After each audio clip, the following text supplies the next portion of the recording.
Hello, everybody. This is Dolores Cannon again with the Metaphysical Hour. And I'm live tonight. I was gone the entire month of August, and they were doing, old shows out of the archives during all of that time. But now I'm back on live, so we'll be able to do the whole show tonight. But it's been quite a month anyway, as I've been all over the world and back during that time, and we've had a lot of things happening. So I just want to kind of catch you up, and then I'll be talking about some other things. But I started out by going to London, and I was in London for 2 weeks. I had to give talks at the College of Psychic Studies and the Theosophical Society and the Ashram there in London. And a lot of you know that I do work a lot with the Sivananda yoga retreats, in the ashram groups. And they have ashrams all over the world. So now everywhere I go, I usually end up speaking at one of those. But I also had one of my hypnosis classes in London, and it was a very good one. So it was quite a 2 weeks. There was a lot going on. And this time I took one of my daughters with me who has never been over there. I usually take somebody with me because I like to let them see the different countries too when we're doing this. So she had not seen anything, so we took the all-day tours and went out to the Windsor Castle and Stonehenge and the Roman baths in Bath. So it was a lot. That was an entire day tour just to see all of that.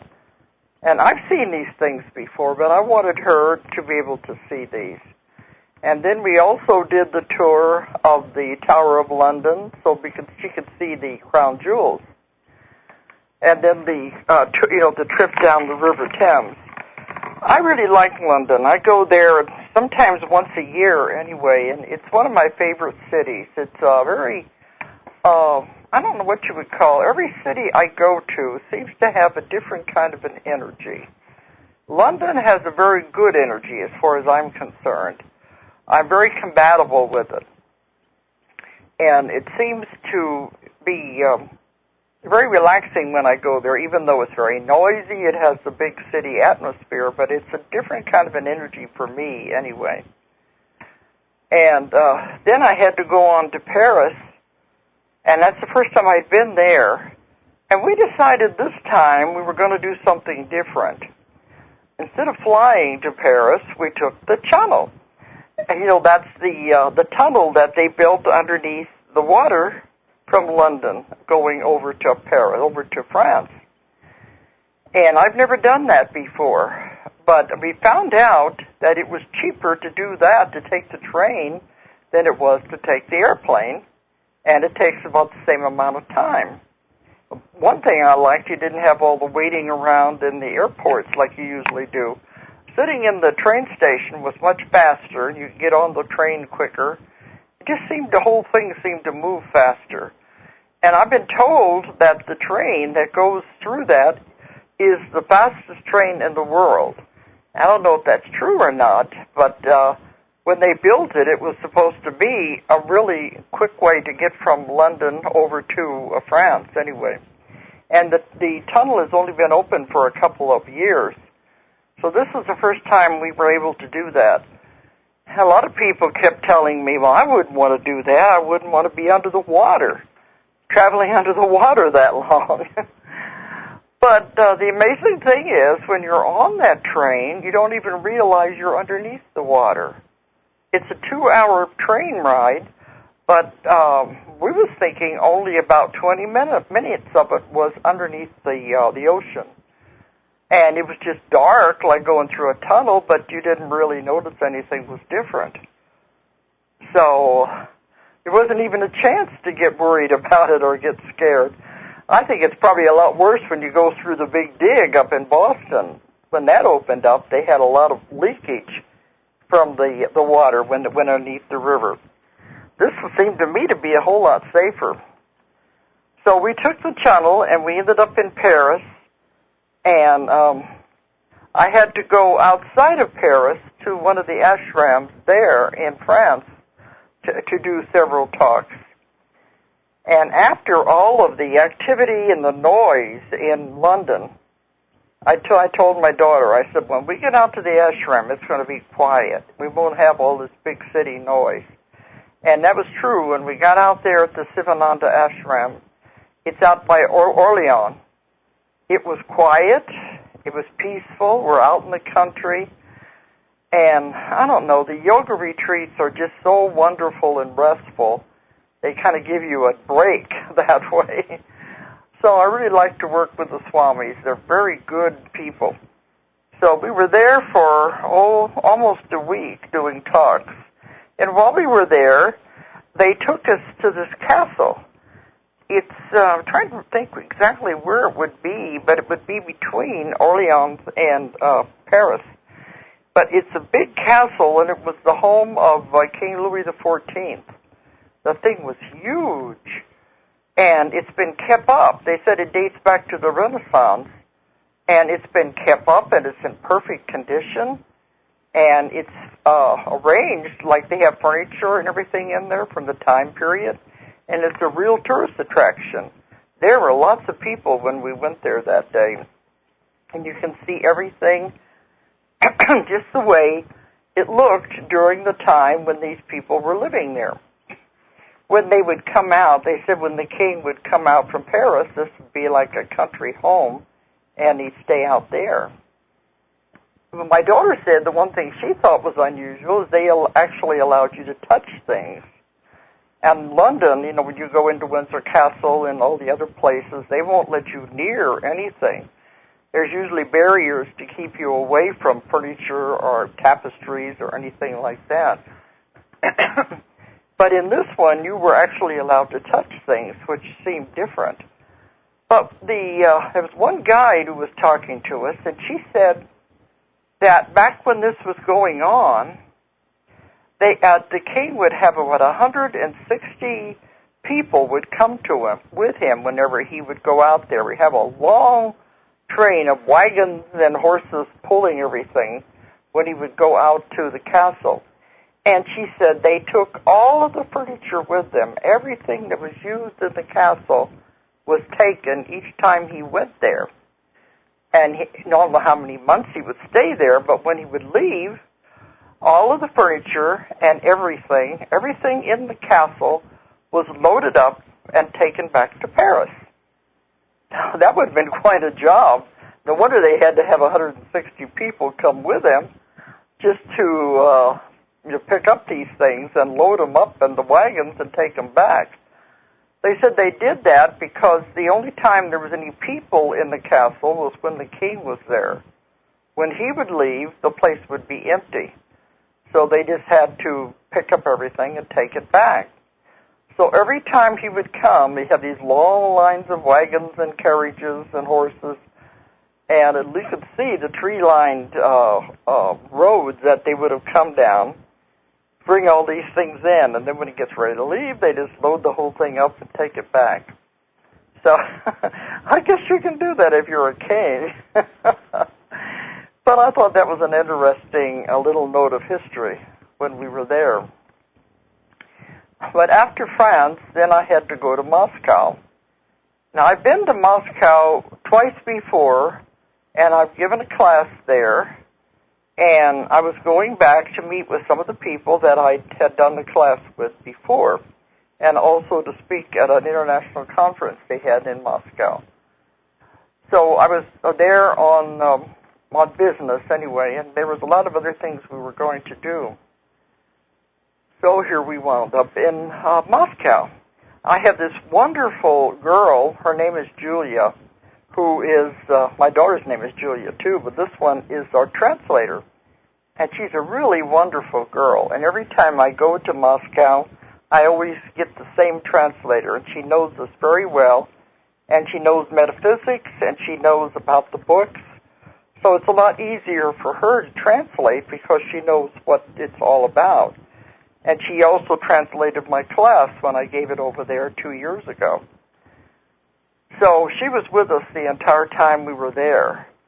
And when she's not doing this, she works for a law firm.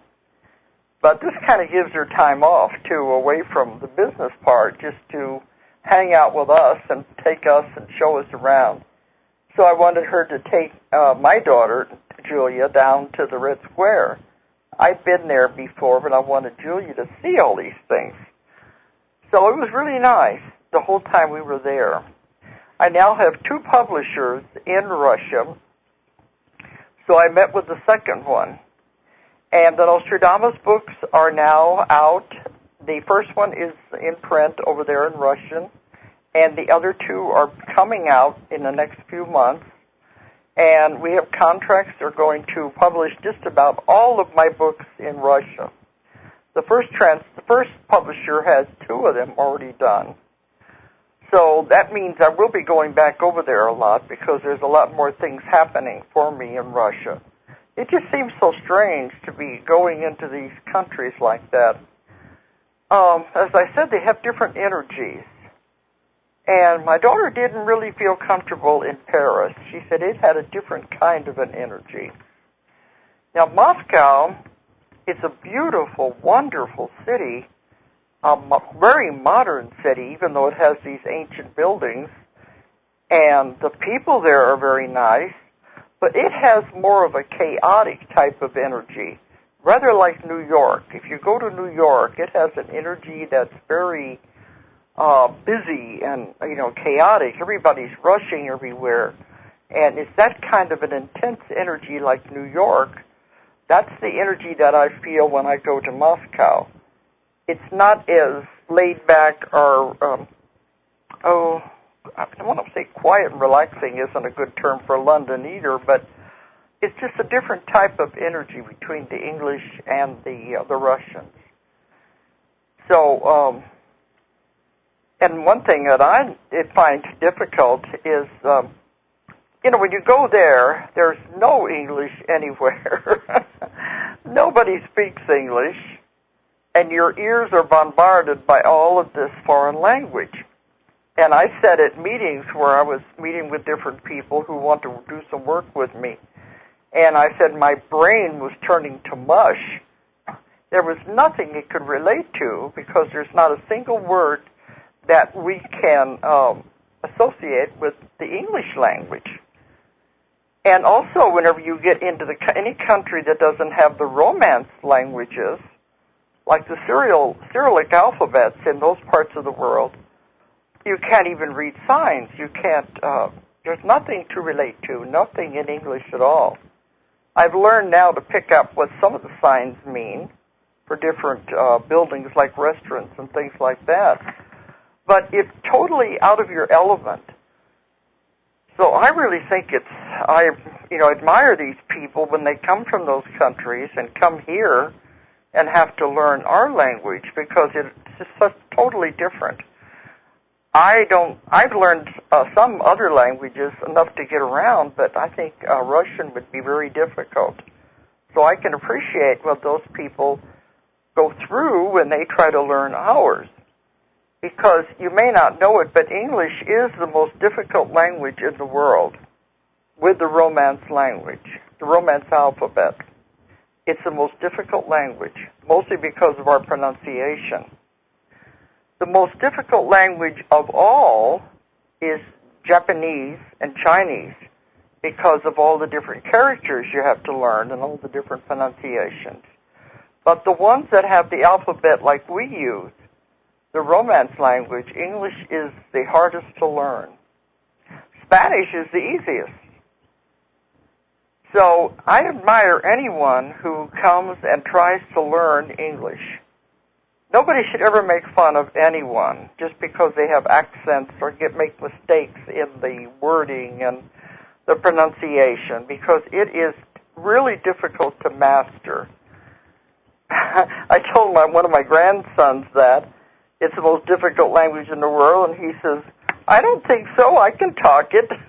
Of course, he was a kid, he didn't realize what I was talking about.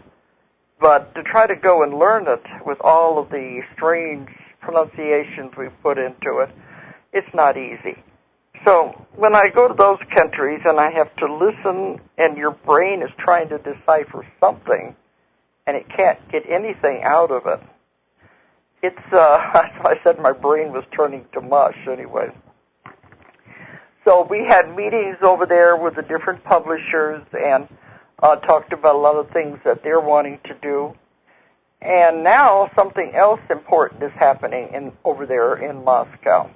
I met with a man who was with an academy in Moscow. And this academy is all over the Soviet Union and the former satellite countries. And they said right now I think he's got over 17,000 members.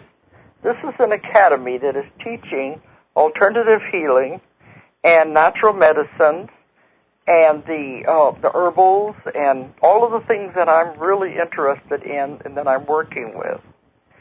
They are teaching this. It's just like when I told you before, I gave my class at the the Northern New Mexico College in Santa Fe. When I did that in April, that they have the 4-year course, and they're giving a BS in the natural medicines and the alternative. This is doing the same thing. They said they have a 4- and a 5-year course in Moscow with this academy. It's called the Nostradamus Academy. And they are teaching all forms of natural healing, and they are especially approaching medical doctors, traditional medical doctors, to come and take these courses. And in Russia, they're being encouraged to combine the two modalities, the regular medicine with the alternative and the herbal. They are being encouraged to mix the two together. And this is having a great deal of success over there. And they are having a 4-year course and a 5-year course teaching the same things that the ones in New Mexico are teaching. The acupuncture, the homeopathy, aromatherapy, every phase you can think of the alternative healing. So the man was talking to me. They want me to be involved with this, as if I don't have enough to do. I keep being led in so many different directions. And he wants me to come back. He said come back at the beginning of October, which is only a month away, and speak at another conference they're going to have in Moscow. It's an international conference. And I said, I can't do that. I'm getting ready to go on another long trip toward the end of October. I have to go back to Australia, New Zealand, China, Taiwan. And I said, I don't know how I can come over here just to do that. But this man was very insistent and very persuasive, and he said, you must come for this. So what I'm going to do is take a real, literal flying trip. Just go over, go in, do the conference, and then turn around and come back the next day. That's a long way to go just for that. But, you know, now they have direct flights with American Airlines. That's what we took this time on our way back. A direct flight from American Airlines from Chicago. And they only started that a few months before I scheduled my trip. So that means you don't have to stay on the plane as long. You don't have to transfer at London and all the time spent waiting around the airports. So now I can just get to Chicago and take a direct flight to Moscow, which will help a lot. But I'm going to be going back the 1st of October to do this international conference there. But this man wants me to do is to be a part of this academy. And he wants me to come back and to teach my hypnosis method, not only in Moscow, but he said all over Russia, the Baltic states, and going into all of the former communist countries. That's going to be a big order. That's going to mean a lot of traveling back and forth to that part of the world. And I didn't know if I'd be able to do it or not. I usually do a 3-day course, but we said if I do that over there, when you do with a translator, I noticed my last class I did over there with a translator, it takes longer because you say a sentence, they say a sentence, and it goes back and forth. And I knew I wasn't teaching them everything that I could teach them because there just wasn't enough time in the 3 days. So that's when I told the man, and he says, all right, you can do a 4 or 5 day class to make sure we can get all of the information in. So when I go back the 1st of October, I guess a lot of what we're going to be working on is going to be setting up some kind of a schedule that how can I do my work here in the States. I'm still having classes here, and also my work with my publishing company and seeing my clients and going back and forth to Russia to do the teaching. He said he's also are connected with parts of this academy are also in Europe. Well, I've done classes in Europe, but this will be expanding. So I have no idea where all of this is going. It's just like everything was more or less out of my control anyway. It's growing and growing. I said that many years ago. It was like my work, my books and everything took on a life of their own. And they were out there living and evolving and changing.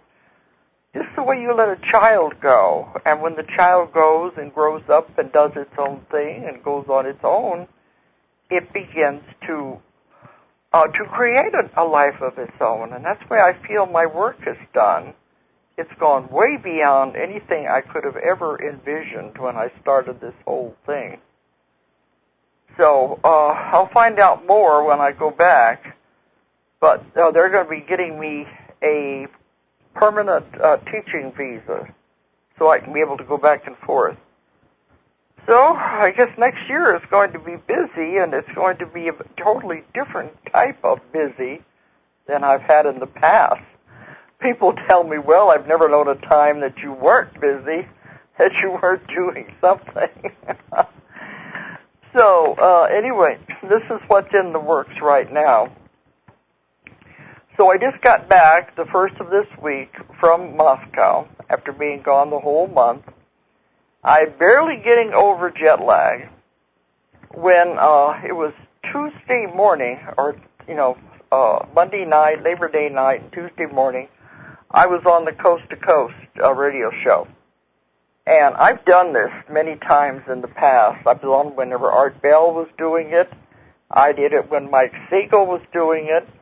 And I've done George Noory before. Well, this is George Noory who was doing the Coast to Coast. And when you do that, you're on all night long. And I got off the air, finally got to bed that morning at 4:30 in the morning. And it was so funny, when I first did it, back when Art Bell was doing it, we had 2 800 numbers. And we had to take turns sleeping after the show because that phone didn't quit ringing all day and all night for a week. The next times I did it, then I noticed we're changing. It was half and half, telephones, and the internet was beginning to come in, and we were getting all of these messages and orders through the internet. This time, it was totally different. It's almost 90% is internet. We're getting some phone calls, but the vast majority is coming in over the internet. That shows you how things have changed and evolved since they've been doing it and since I was working with them. But other thing I noticed that has changed also. In the early days when I was on the Art Bell shows and I was doing the Nostradamus material, which was controversial, we had a lot of the emails, and I'm talking when you're doing this, the calls and the emails. Now we are getting, 400 to 500 emails are coming in every day, and it's only been a couple of days since we did the show. So the people out there who are sending me emails are going to just have to wait until we can go through this pile. There's just so much. We have to sort them out and see what we can do about answering them. But in those early days when I was doing this, the calls that were coming in, the emails, there was a lot of skepticism. There were critics out there, and there were skeptics. There were people who accused me of just about everything you could think of. that I was a liar, that I was a fraud, that I was making all these things up.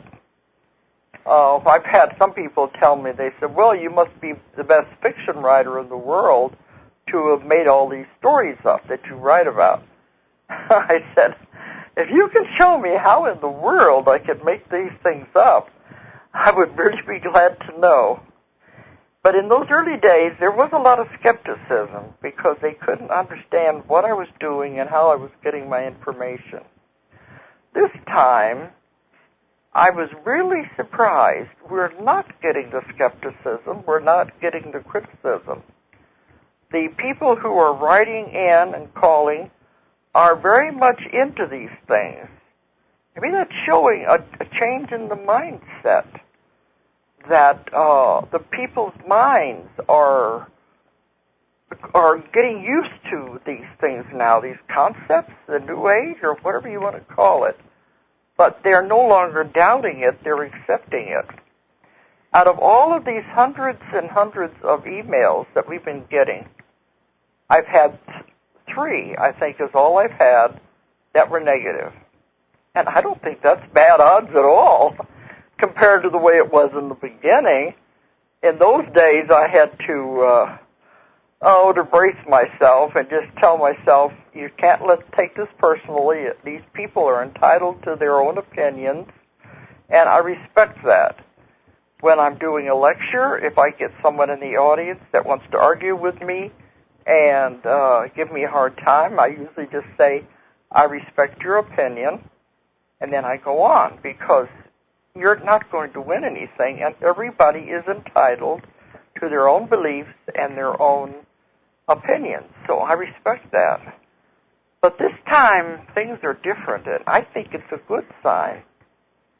One of the ones who was a negative and was a critic was a religious fanatic, which I've always gotten those from time to time, who didn't like some of the things that I had said. He was misinterpreting what I was saying as going against the Bible, going against Jesus, which I didn't mean that at all. But this is where people are, and that's fine.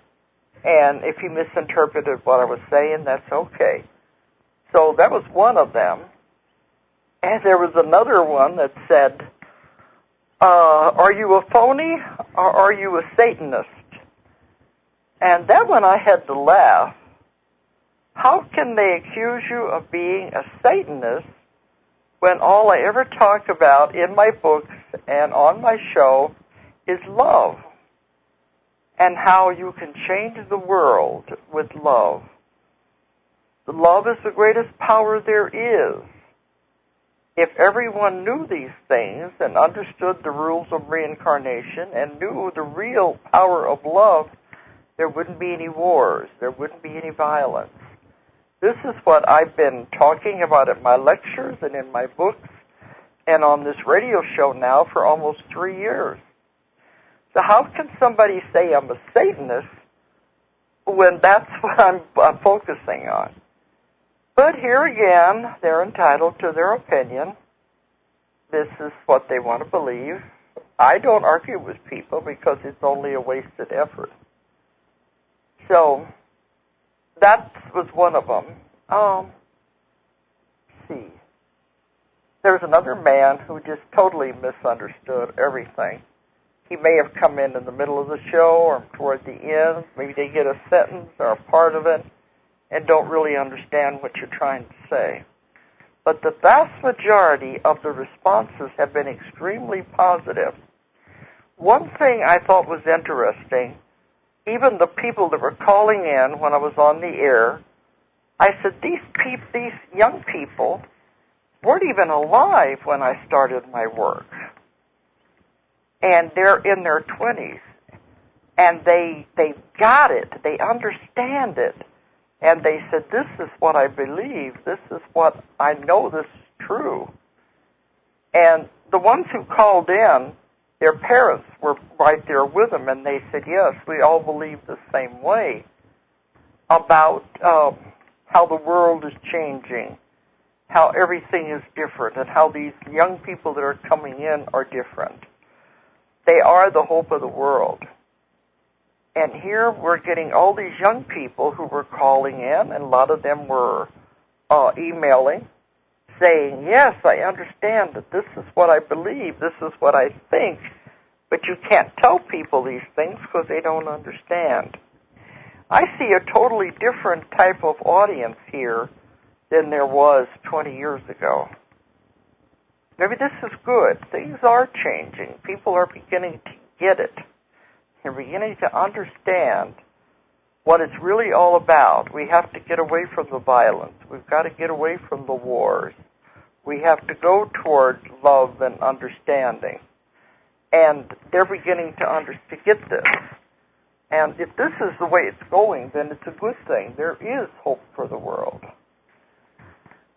And I did talk about the diets on the air.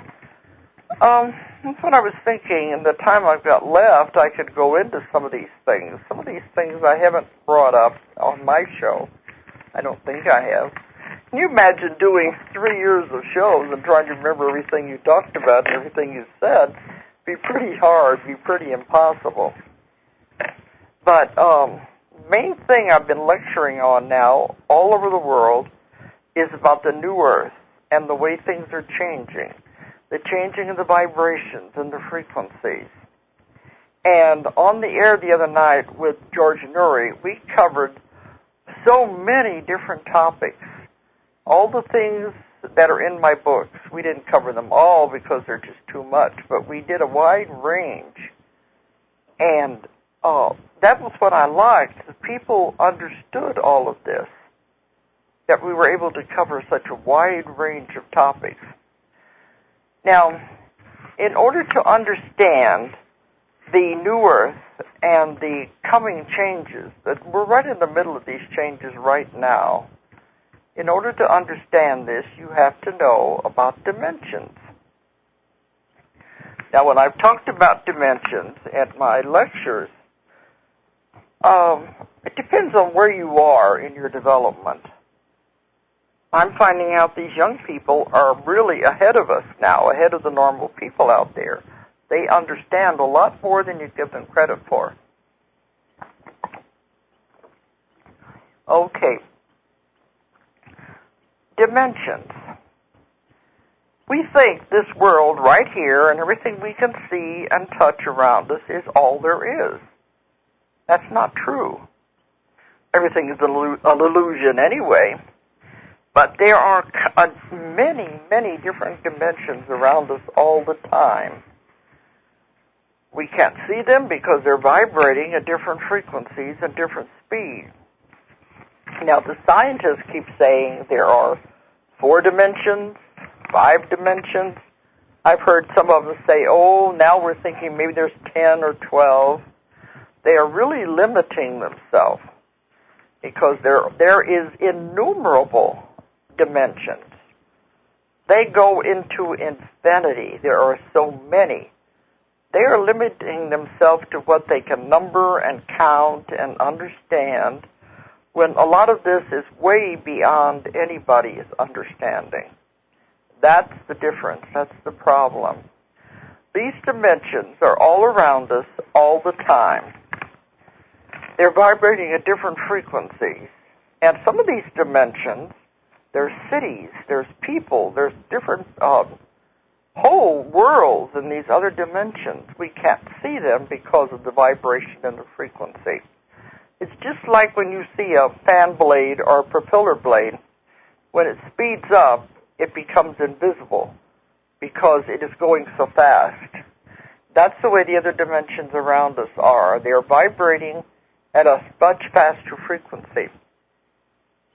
I've been told Earth, our reality right here, is one of the slowest, densest of all the dimensions. It's very slow, very heavy.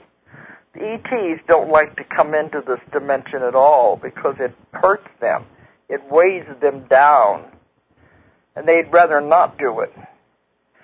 But this is one of the ways that the ETs travel, because they are able to go from dimension to dimension. And they do it by changing the vibration and frequency of their spacecraft. they're able to make the craft vibrate at different frequencies. So when some people have told me they're watching something in the sky, and it's more noticeable at night, they'll see a light, they know there's something up there, and all of a sudden it just blinks out, disappears. Other times they're watching something in the sky, and something will just suddenly appear where there wasn't anything there before.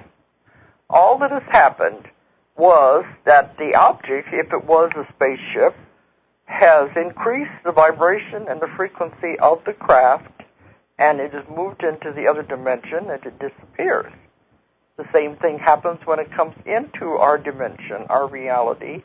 By slowing down the vibration and the frequency, it suddenly appears. It's just like Star Trek when they talk about engage, and here they're going at a different speed, and all of a sudden they get where they're going instantaneously. It's because they have speeded up the vibrations and the frequency of the craft. Now, this is one of the ways they travel. A lot of the hardcore investigators have argued with me about this. They want to know what kind of fuel, what kind of engines to the spacecraft that allow them to go from this, our planet, to this next star system out there. How can they go that fast? When they don't realize it's not being done by fuel, it's not being done by motors, it's being done by changing the frequency and vibration of the craft. There's also crystals on board the craft that are used to store energy, and these are also used. But I've been told the ETs do a lot of it just with their minds. They're able to power the craft by their minds. They can do it with one mind, or they can do it with the group mind of everyone on the craft. And the energy that they put out this way is stored in the crystals. This is one of the ways that they propel the craft. Now, your hardcore investigators can never understand this. They're looking for machines. They're wanting to know how to power the machines, how to repel gravity. And they're not realizing it's not done that way at all. In my books, I've talked about this, on how they've told me, especially in the book The Custodians, we go into some of the ways that they travel. But they're going back and forth between dimensions. Now, these dimensions are very real. They're right there. They're all around us.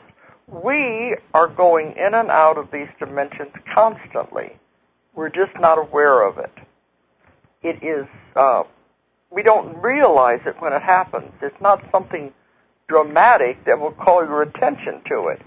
Sometimes it's very subtle, and we're constantly moving in and out of these. The only time we notice it is if something different is in the other dimension and gets our attention. And I have had wonderful letters and emails from people telling me the fantastic stories that they have had when they've just suddenly found themselves in another dimension. It's usually very subtle. But many of you can identify with the fact that, you go to look for something, you know exactly where you put it, and then you go back trying to look for it again. It's gone. It's not there. And you say, but I know I put it right there. Then you wait a little while, a few hours or so, or maybe the next day, you go back, and there it is, exactly where you put it, exactly where you remembered putting it. I used to say it was my little gremlins playing tricks. And I'd say, hey, guys, I need that. Let's put it back. I think they were playing tricks with me. But it was in another dimension for a little while. It just took a little trip, and then it came right back into ours. So they're constantly, these are some of the simpler ways to think of this. But, for instance, I had a girl who was in college, and she said, one day she came outside the dormitory, and they were doing construction right outside the dormitory. They were tearing up the streets. They had all the equipment. They had the machinery. They had the orange cones out there. There was a lot going on. The next day, she comes out of her dormitory, there's nothing out there. There's not even a sign that any construction had been going on at all. So in one reality, construction was happening, and this reality, there was nothing there. Another woman said she was in an apartment building, and when she came down to the street, all of a sudden she saw everything was like it was 50 years ago. The cars on the street, the people walking up and down the street with their clothes were different. They were 50 years ago. Everything looked different. The people didn't seem to be paying much attention to her, but it began to scare her because all of a sudden she was totally out of her reality. So the only way she could get back, she had to go back into the building and go back up to where she was and start over again. And when she did that, she was back in her own reality and in her own time. I've heard many stories like this. Some people have told me they'd be out driving in a strange area late at night, and they're on a country road or in the back road somewhere, and they're looking for a gas station because their car's running out of gas. They're going to have to find a place they can spend the night. All of a sudden, they'll find a real old-fashioned looking gas station sitting out in the middle of nowhere with a very low price of gas, too. And they fill up their tank, and then they go on and they find a nice little, like a bed and breakfast place out in the country, very low prices, and it was a really good place to spend the night. So on the way back, they're saying, well, I'm going to stop back at that same gas station and fill up again. Well, you know what happens when they go back. There is no gas station. And if they try to find the hotel, the bed and breakfast again, there is no bed and breakfast there. But it had to be real. They filled up on gas. They were able to drive their car. But something was real. They stayed in this bed and breakfast. They slept in a bed. So the only thing I can think, they were in another dimension, which was very convenient for them because otherwise they would have been lost out in the middle of nowhere, sleeping in a car, waiting for help. I think your guides and guardian angels have a lot to do with this, too. When you need help, they make things materialize, and things come out of nothing. Now, these are strange, and a lot of these stories, they talk about ghosts or being stepping back in time into the past.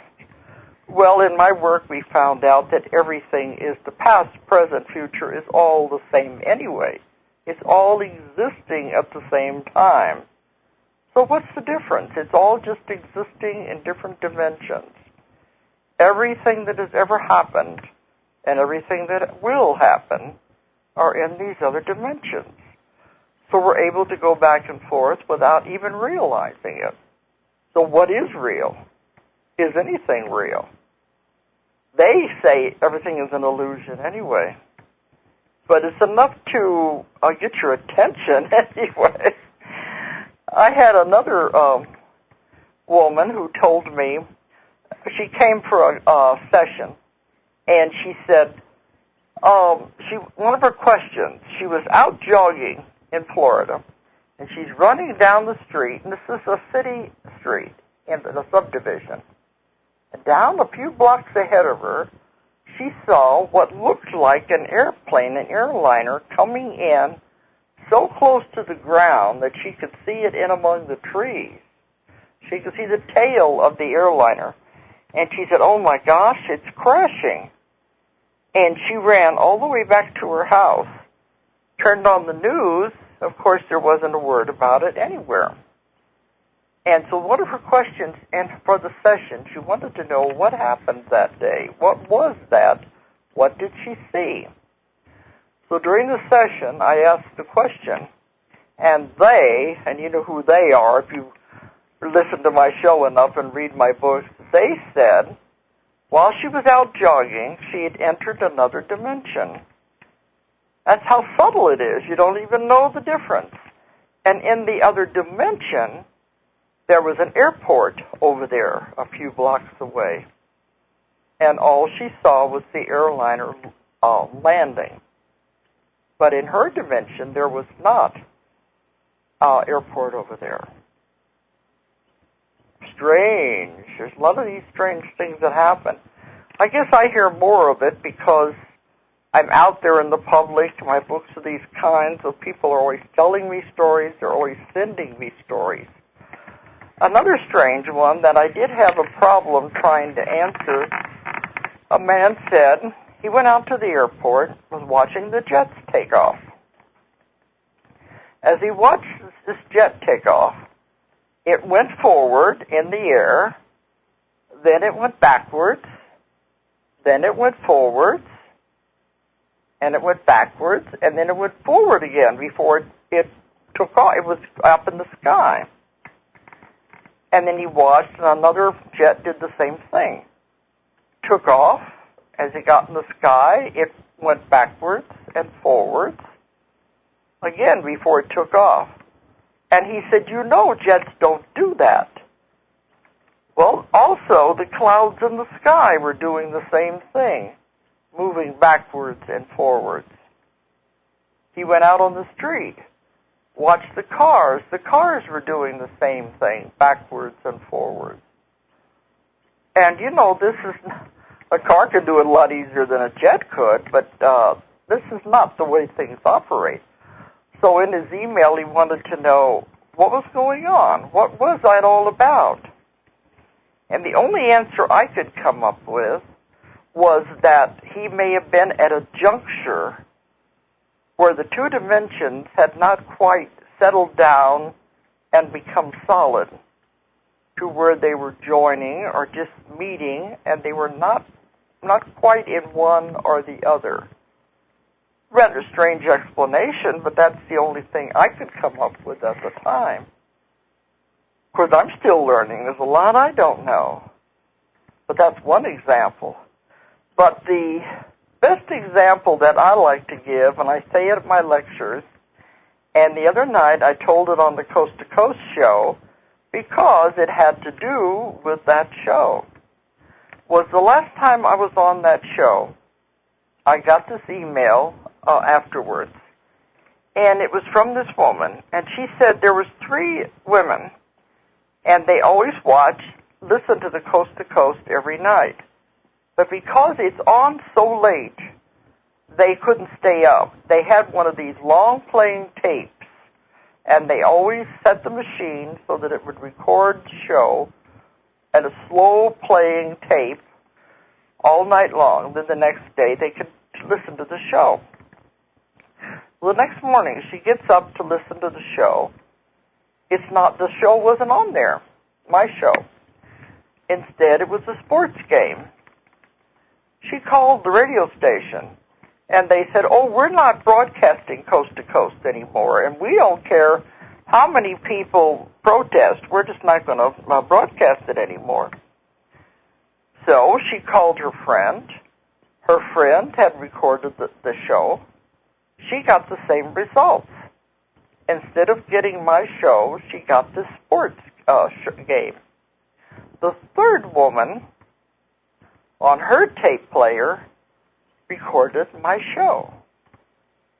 Now, what's going on here? All 3 of these women were recording the same show, they thought. On all 3 tapes, the call letters of the radio station were given. They knew they were listening to the same radio station. One of them got the show, the other ones didn't. They got this game. And then at the end of the letter, she said, oh, by the way, they are broadcasting Coast to Coast again.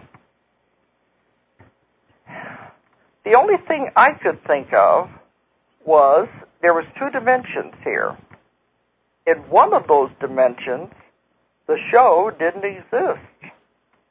Of course, I told this to George Nuri, and he said, well, now we're in all the dimensions. But that's the only thing I can think of. In one of these dimensions, the show did not exist. But the other one was the same dimension that I was in, and the show was, they were able to get it. Now, right after this happened, a couple of weeks later, This was in Tennessee where these women were living. I was lecturing in Tennessee, and these women came to the lecture. And it was 3 elderly women, and they came up to me and they said, we came all this way just to tell you this really did happen, and we have the tapes to prove it. So for skeptics out there, here you've got proof. You've got physical proof on tape of a weird, strange experience. This is the kind of stuff I get all the time. I just learned to have an open mind, and I keep learning more and more, and strange things just keep happening. Now, we're going to be running out of time here in a little bit, so next week, I'm going to be home for another week. Next week, I'm going to go into how all of this ties in with the shifting of the Earth into another dimension, because it's a little complicated, and I don't want to rush it. I want to make sure I have plenty of time to tell so that people can understand. And I always get people that have many, many questions, and I don't have all the answers. That's why I ask so many questions. That's why I'm so curious in my work. I want to know more and more and more. But this is just one little example of how complex our reality is, and we don't even know it. We're so smug thinking we're over here, we know what everything is going on, and actually we don't have a clue of what's really going on. We just have to have an open mind for mysteries. And I have such a curiosity. I'm always wanting to learn more and more and more. But I do want to tell everyone out there, I am having a class in Florida. That's my next class. It'll be the last one this year in the United States. If anybody is interested in taking my hypnosis class, it's going to be near the airport in Daytona Beach, Florida. Well, let's hope those hurricanes aren't going to get in the way. They should be all gone by that time. But it's going to be around September the 18th. I'll be doing my hypnosis class in Daytona Beach, Florida. And this is open to anyone who has an interest in this type of thing. In the beginning, I used to say I was only going to teach hypnotists because I didn't know if anybody else could understand how to do this. Then I found out they have the most trouble because they've been so ingrained by what they were taught, they were really not willing to forget everything they were taught and try a new method. Now, those of you who know my work and listen to the show, read my books, know that I've found a totally different way of hypnosis, and we're able to get remarkable results with it. This is what I teach. So anyone who is interested in this type of thing, I'm now letting them take the class. Many people email and call and they say, well, I'm into Reiki, I'm into energy work. They're perfect because you don't have to unlearn something. And other people say, I'm not into any of this, but I have a passion. I want to learn to do it. I want to be able to help people. Anybody who really wants to do this, they take the class. I teach it step by step. If they do that, they are having better results than the others. So I say anyone who has a passion and really wants to learn how to do this, the class is open to you. And this is the last one I'll be doing in the States this year. I'll be doing 2 classes in Australia in November. I'm going to have a class in Perth and a class in Sydney. And in both of those cities, I'm now going to be doing what's called a Level 2 class for the ones that took the class last year when I was over there, because you can't possibly teach everything in one class. It would overwhelm the people. That's what I always say. I can't show you my whole bag of tricks all at one time. We teach the basics first and how to use this. But in those cities, in Perth and Sydney, in November, I'll be giving a level 2 class in just the one day where we'll be doing discussion and talking to the people who are already doing this if they're having problems and showing them some more ways to use this. Then I'll be giving a class again in Wellington, New Zealand in November also. The same thing, a level 1 and a level 2 class there. And then we'll be going into next year, and we're just now setting dates for next year. And I'll be going back to the college in New Mexico where I'll be doing a class there, which is, they will give 1.5 college credits for that class. My class is worth 24 hours of continuing education. If you want to take this, you have to have continuing education. So if anyone is interested in this class, it's going to be the 18th of September in Daytona Beach. You can call my office or check my website. The telephone number is 1-800-935-0045. 1-800-935-0045. The website is Ozark Mountain, and it's abbreviated OZARKMT.com. Or if you're overseas, that's OZARKMT.com. You can check the website for my classes, for my speaking schedules. If you want to find out about sessions, anything you want to know, you can check the website and get back with us. So let's just hope we get a full class for Florida because it's the last one before I go out of the country again. Anyway, I hope you enjoyed me talking about my trip, and next week we will continue with Dimensions and the New Earth. So good night, everybody.